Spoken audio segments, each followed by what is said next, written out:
서울의 생생한 경제 소식을 알아보는 서울 이코노미 시간입니다. 매주 화요일은 서울에 있는 착한 기업, 사회적 기업들을 소개해드리고 있는데요.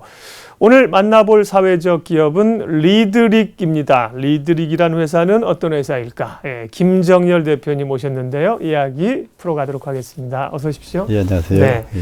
리드릭이라는 회사 이 이름만 봐서는 뭐 하시는 곳인지 추정하기가 좀 어려운 곳인데요. 소개 좀 해주십시오. 예. 저희 회사는 2006년에 중증장애인, 특히 지적장애인들이 이를 위한 일자리 창출을 위한 걸 목적으로 세워졌고요.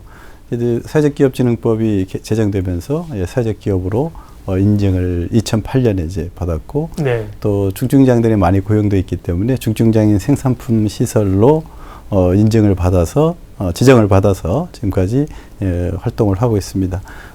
지금은 영등포 에 위치해 있고요. 저는 주로 제조업을 하고 있습니다. 인쇄 디자인, AF 용지 등 제조업을 하는 그런 사회적 기업입니다. 네. 자, 리드릭이라는 회사를 잠깐 소개를 해주셨는데요. 저희가 또 화면으로 좀 담아왔어요. 회사 내용 모습들 좀 보고 나셔서 다시 이야기를 하겠습니다. 돈 많이 동료들하고 같이 일할 때 밥 먹을 때 월급도 많이 주고 선생님들도 친절하고 우리 좋다 하고. You're all I see. Ooh, you make me live now, honey. Ooh, you make me live. Oh, you're the best friend that I ever had. I've been with you such a long time. You're my sunshine, and I want you to know that my feelings are true. I really love you. You're my best friend. 네, 작업장의 모습들과 또 일하시는 가족들의 모습 사진이 나오니까 우리 대표님이 지그시 쳐다보시면서 아이고 우리 가족들 나왔다 이런 마음이세요. 처음에는 그러니까 기업으로 시작한 게 아니라 장애인 권익문제연구소로 시작을 하셨다가 이제 사업장으로 그럼 발전을 하시게 된 걸까요? 지금도 장애인 권익문제연구소는 이제 87년에 설립이 돼서 전 주로 인권 문제나 정책을 연구하고 하는 그런 것을 목적으로 해서 지금까지 설립되고 운영되고 있습니다. 저희 리드릭은 그 사업단, 그러니까 이제 사회적 기업은 비영리 법인의 사업단 아니면 주식회사형 이렇게 나뉘어져 있죠. 법적 형태가. 저희들은 그 중에 비영리 법인의 사업단으로 지금 운영되고 있는 사회적 기업이죠. 비영리 쪽에 또 이제 사회적 기업이시군요. 예, 그렇습니다. 근데 이제 어쨌든 간에 이렇게 일자리를 좀 장애인들을 위해서 만들어야겠다 이런 생각이 있으셔서 비즈니스를 함께 시작하시게 된 걸까요? 저희들이 주로 이제 정책 연구하고 법제도 개선을 목적으로 하는 그런 이제 조직이기 때문에 주로 이제 장애인과 관련된 법을 연구하고 또 그게 정책화하고 제도화하는 데까지는 저희들이 역할을 해왔는데 유독 다른 이제 장애 영역은 직업도 갖고 아니면 사회생활을 일정 수준에서 지금 계속 영위하고 조금씩 좀 진보하는 그런 경험을 저희들 하게 되는데 근데 유독 잘 안 되는 부분이 이 지적장애, 자폐성 장애나 지적장애나 정신장애 쪽은 이제 법이 만들어지더라도 거기에 또 해당이 되지 않고, 예를 들면 장애인 고용 촉진 등에 관한 법률이 90년에 제정이 됐는데 그 법은 이제 일반 사업장에 장애인을 의무 고용토록 하는 그런 내용의 법이죠. 그래서 지금은 거의 한 3%까지 지금 고용의 그 목적을 가지고 지금 의무 고용하고 있는데. 근데 지적장애인이나 이런 분들은 사실 거기에 해당되지 들어가기가 어렵죠. 맞습니다. 해당되지 않아서 저희들이 이제 일반 그 사업주들이 다른 장애는 어느 정도 좀 이렇게 좀 익숙해지기 시작하는데 여전히 정신적 장애 쪽에는 큰 편견을 갖고 있는 걸 느꼈죠. 그래서 우리가 좀 직접 사업을 해서 또 일자리를 마련하면 이게 좀 성공해 보면 또 일반 사업주들도 이게 지적장애나 이런 발달장애인들이 일을 할 수 있겠구나 하는 경험들을 좀 공유할 수 있도록 하는 그런 의미로 저희들이 이제 시작을 하게 됐죠. 그렇군요. 그러니까 이제 가벼운 장애가 있으신 분들도 어렵겠지만 특별히 지적장애인들과 함께 일을 하신다는 게 참 어려우실 것 같은데 그러면서 이제 인쇄 분야를 선택을 하셨어요. 그럼 뭐 그 전에 좀 인쇄 일을 누가 하신 분이 있어서 그렇습니까? 아니면 이 일이 용이하다고 생각하셔서 선택을 하신 걸까요? 저희들이 이제 저 연구소에 잡지를 만드니까 네. 이제 잡지를 만든 지가 거의 한 25년이 넘거든요. 그래서 잡지를 만드는 과정이 인쇄에 좀 익숙해 있었고 네네. 또 저희들이 수익 사업으로 이런 사회적 하기 전에 그런 네. 인쇄 사업을 했었죠. 그 별도의 수익 사업 예. 구조로 그런 경험을 하고 있는 차제에 이게 그 연구소 내에서 이런 수익 사업을 하는 것은 여러 가지 이제 모양상으로나 또 회원들이 어떻게 우리가 이제 권익을 얘기하고 이러는데 또 수익 사업을 하냐 그러려면 좀 별도로 사업들을 만들어야 되겠다 이렇게 해서 이제 제안을 받고 별도의 사업단으로 이제 인쇄 사업을 시작했고요. 네. 근데 이제 인쇄 사업을 시작하면서 저희들이 지적 장애인을 고용하겠다고 이렇게 해서 이제 이사회에다 통과를 해서 이제 밖에 나갔는데. 이제 결과적으로는 그게 지적장애인들이 고용이 안 되는 거죠.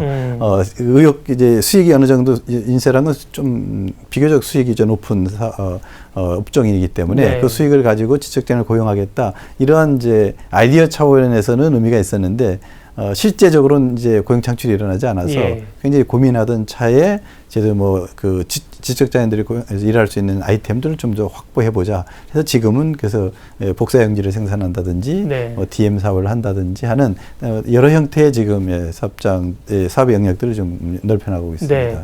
기본적인 뭐 인쇄 디자인 이런 것도 하시고요. 복사용지를 또 생산해서 판매를 하고 계시고요. DM이라고 하는 것은 이제 DM을 뭐라고 다이렉트 메일 이제 메일 작업을 우편국만 옛날에는 우체국을 통해서 했는데 미리 여기서 다 작업을 하고 우체국을 통해서나 아니면 택배를 통해서 바로 이제 그 소비자한테까지 이제 도달하게 하는 그런 우편물 대행 뭐 이런 맞습니다. 쓸 수 있겠죠. DM이라고 하는 이런 사업들을 하고 계신데 그러면 지금 함께 일하고 계시는 직원들이 얼마나 되고요?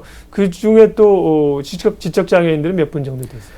저희는 이제 전체 직원은 77명인데요. 꽤 많으시네요. 그 중에 장애를 갖지 않는 직원이 이제 23명이고, 이제 장애를 가진 직원이 54명인데, 54명 중에 40명이 지적장애가 대개 지적장애고, 일부는 이제 정신장애, 또 자폐성 장애 이렇게 구성되어 있습니다.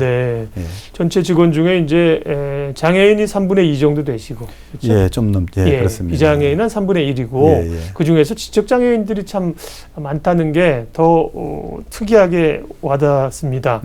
그런데 뭐 인쇄 업무나 혹은 뭐 복사지를 만드는 일, DM 발송하는 일들도 그렇게 쉬워 보이지는 않거든요. 그런 일들을 지적 장애인들이 잘 적응하면서 하세요? 그런 그 직무에 적응하기 위한 훈련들이나 이런 것도 따로 좀 하시나요? 처음부터 이렇게 된 건 아니죠. 처음엔 저희들 이제 뭐 조립이라든지 굉장히 단순한 작업부터 시작하고 또 사회 적응이란 게 뭐 직업 적응도 뭐 사회 적응도 해야 되고 직업 적응도 해야 되고 하는 그런 그 과정이 굉장히 복잡하고 좀 시간이 요합니다. 일반 사람들이 일반 학교 다니면서 그 직업 훈련을 이미 받는 거잖아요. 일반 교육 과정 자체가 직업에 진입하기 위한 여러 가지 조치들이 거기에 녹아져 있기 때문에 그렇지만 우리 지적 장애를 가진 경우에는 그런 교육 과정에서의 직업 향상을 할 수 있는 기회는 매우 좀 드물거든요. 이제 사회에 나와서 그 일을 해야 되니까 그런 측면에서 좀 시간이 좀 많이 걸리는데 그래서 저희들이 한 1년, 2년, 3년, 4, 5년 이런 터울로 개인에 따라서 어떤 1년 정도 훈련하고 바로 현장에 투입되거나 뭐 어떤 경우는 3년이 돼야 이제 생산 현장에 나오거나 이렇게 하는 좀 시간이 좀 많이 소요되죠. 수 있겠네요. 작업 그런 훈련 기간이요. 그렇습니다. 처음엔 그래서 저희들이 40명을 한 게 아니라 처음엔 저희들이 뭐 18명, 20명, 뭐 25명 이러다가 이제 갑자기 2011년에 20명을 더 뽑아서 지금은 이제 그 15명을 더 뽑아서 지금은 이제 40명이 있습니다. 리드릭이라는 사회적 기업이에요. 김정열 대표님 만나 뵙고 있는데요. 말씀을 들을수록 참 대단한 일을 하고 계시다는 생각이 듭니다. 앞서 이제 비영리 사업이기 때문에 뭐 이윤을 창출하시진 않겠습니다만 이 사업이고 비즈니스이기 때문에 이제 이익이 나는 것을 주주들에게 환원하지 못한다는 거지 비즈니스가 굴러가야 되지 않습니까? 그렇습니다. 그러기 위해서는 또 경영이라는 문제도 닥치게 되는데요. 실제 그러면 제가 생각했던 것보다는 직원들이 많나요? 이런 7명인데 연 매출이 지금 얼마나 됩니까? 저희들이 지금 70억. 연간이요? 굉장히 글쎄 뭐 그동안 많이 노력하셔서 지금까지 왔겠지만 언뜻 듣기에는 매출이 많으시네요. 뭐 근데 이제 일반 기업은 한 20명이 할 일을 저희들이 77명이 예. 한다 이렇게 보시면 되죠. 그러니까 70억을 77명이 뭐 매출한다면 효율성에서는 굉장히 떨어지죠. 네. 근데 저희들은 그렇지만 저희들 입장에서 보면은 그 자본 투여된 자본만큼의 뭐 다른 뭐 배당을 주지 않는다든지 네. 이걸 또 회수할 수 있는 회수하는 뭐 다른 조처가 없기 때문에 예. 저희들은 그 수익이 나면 그게 바로 직원들 월급으로 가게 네, 되고 네. 또 좀 준비 자금으로 쓰게 되고 네. 뭐 제휴다제는 뭐 그러한 뭐 일반 주식회사형 영리기업하고는 좀 다른 네, 수익 구조를 구조를 가지고 있기 때문에 뭐 매출이 그렇게 많지는 않지만 네. 그래도 안에서 이제 어느 정도 예. 수익을 이제 창출하는 그런 구조로 돼 있죠. 네. 예. 특별히 장애인들 가운데서 지적 장애인들이 많으시기 때문에요. 그분들에게 이렇게 일자리를 창출해 주면서 일을 할 수 있다라는 이런 기업이 사회적 기업 가운데서도 또 목적이 굉장히 좀 독특하고 어려운 일을 해가시는 것 같습니다. 리드릭이 문을 연 지 10년이 됐다고 하셨는데 그동안 뭐 어려운 일이 얼마나 많으셨겠어요. 네. 10년이라는 기간 동안에 지금 돌아보시면 언제가 제일 힘드셨던 것 같습니까? 2010년에 저희들이 이게 2006년부터 누적 적자가 매우 커서 계속 적자만 본 거죠. 2006년서부터. 그래서 2010년에는 이제 법인 카드를 메꾸지 못할 만큼 네. 아주 극단의 상황까지 네. 와 있었는데요. 그때 이제 저희들이 뭐 여러 가지 혁신을 했죠. 뭐 여러 가지 이제 이게 이렇게 가다가는 우리가 좋은 의미를 가지고 시작을 했는데 이게 문을 닫아버리면 그동안 여기 그때는 이제 70명까지 있었던 적은 아니고요. 그때는 네. 뭐 한 40명 정도에서 있었는데 전체 직원이 이렇게 되면 우리가 원래 연구소 입장에서 보면 사회적으로 우리 일을 한다고 메시지를 줬는데 그냥 뭐 성공도 못하고 문을 닫았을 때 네. 굉장히 주변에 복잡한 그렇죠. 문제들이 이제 네. 발생이 되는 거예요. 문을 닫았을 경우에는. 그래서 이걸 살릴까? 이거를 그런 이 시점에서 포기하는 게 네. 맞나? 이런 게 굉장히 고민했을 때가 2010년입니다. 그래서 저희들이 살린다 하는 거를 결정을 하고 제가 이제 여기에 이제 파견을 한 거죠, 연구소. 네. 저는 이제 2006년부터 있었던 건 아니고. 예. 그래서 2010년에 이걸 고비에 이게 여러 가지 이제 의사결정을 하는 과정에 제가 연구소에 이사로 있었기 때문에 이게 파견이 돼서. 지금은 그러면 이제 적자를 내시진 않습니까? 예, 그렇죠. 지금 네. 2011년부터는 그래도 흑자로 돌아서서 예. 인원도 지금 뭐 네네. 그때보다는 한 30명 더 늘리고 그렇군요. 예, 그렇게 네. 하고 있습니다. 비영리라 말씀 앞서 드린 것처럼 이익을 많이 내는 게 별로 주주에게 환원하고 이런 과정은 없지만 적자를 내게 되면 기업이 돌아가질 않으니까 예, 문제가 맞습니다. 되는 거죠. 예. 이제는 그래도 어려운 과정을 거치셔서 자리를 좀 잡으셨군요. 그 과정에서 특별히 이제 직원들의 일자리, 복지, 네. 교육, 자활 이런 거에 관심이 많으실 텐데요. 네. 특별히 좀 기억에 남는 그런 성공 사례들 좀 있으면 얘기해 주세요. 꼭 뭐 성공 사례 뭐 굉장히 저희들은 이제 네. 40명이 다 성공 사례라고 보는데요. 그렇겠네요. 뭐 어떤 집은 우리 장애를 가진 근로자, 저희들은 뭐 별도의 다른 우리 이제 40명이 우리 지적장애인 근로자도 네. 다 자기 뭐 주임도 있고 대리도 있고 승진을 저희들 일반 직원하고 같이 합니다. 이렇게 예. 뭐 별도의 이게 구별된 직원은 아니죠. 근데 그렇지만 이제 현실적으로 좀 다르긴 하죠. 네. 예. 근데 우리 그 40명 직원 중에 상당수는 그 집의 가장인 경우도 있어요. 네. 다 이 직원 밑으로 다 이제 사대보험도 가입해서 뭐 건강보험도 여기 필요하고 네. 이 장애인 직원 내 이름으로 이제 가족들이 하는 경우도 있고 굉장히 그 생활이 어려운 그런 그 가족들이 또인 경우는 이 주 수입원이 우리 이 장애인 직원인 경우도 있거든요. 지적장애인 네. 직원. 그래서 그 집안이 이 친구를 중심으로 굉장히 좀 이렇게 연결되어 있기도 합니다. 그리고 그 집안이 막 헤어졌다가 네. 그 직원이 자기 네. 정상적으로 이렇게 자기 직업 생활을 하면서 이제 함께 이제 모일 수 있는 그런 우리 내부적 사례 발표할 때 있어서 저희들은 굉장히 그 자체 다른 사람 보기에는 너무 크지 않지만 소소하지만 우리한테는 굉장히 소중한 그런 사례들이 맞습니다. 있죠. 제가 어리석은 질문을 했네요. 그 가운데 기억에 남는 사례를 말씀을 해주십사 하니까 모두가 사례이고 모두가 기적인데 그렇지요. 예. 자, 앞서 이제 복사용지 혹은 이제 뭐 이런 또 인쇄물 이런 거 평상시에 많이 이용하시는 분야지 않습니까? 예, 예. 근데 요즘은 특별히 사회적 기업이나 장애인들이 하신다고 해서 사실은 그 품질의 차이가 나면 사회에서 적응할 수가 없지 않습니까? 예, 예. 그런 것들은 뭐 충분하게 이미 그 수준을 담보하고 있을 걸로 알고 있고요. 그러면은 그 이용하시는 분들은 어떻게 이용을 하시면 됩니까? 저희들의 상당 부분은 뭐 대기업도 있고 네. 또 이제 공공에서도 많이 이용을 네네. 합니다. 공공조달. 예, 예. 그래서 저희들이 기술이나 네. 가격 면에서는 일반 시장의 가격하고 아주 큰 차이 있는 건 아닙니다. 네네. 다만 우리 저기 TBS도 네. 저희 고객 중에 하나인데요. 네. 예.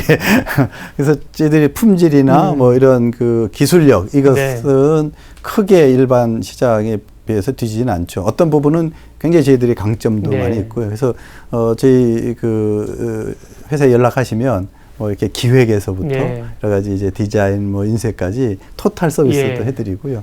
예. 홈페이지 주소가 조금 전에 나갔고요. 예. 전화번호도 나갔습니다. 제가 이제 오시기 전에 홈페이지를 한번 방문했는데 또 자원봉사 하실 분들은 함께 예. 시간을 내주시면 이 장애인들과 함께 작업하는 그런 기회들도 예, 있더라고요. 있습니다. 예, 예, 필요하신 예. 분들은 참고하시면 좋겠습니다. 오늘 서울 이코노미에서 만난 사회적 기업 리드릭이었습니다. 김정열 대표님 함께했죠. 시간 내주셔서 고맙습니다. 네, 감사합니다.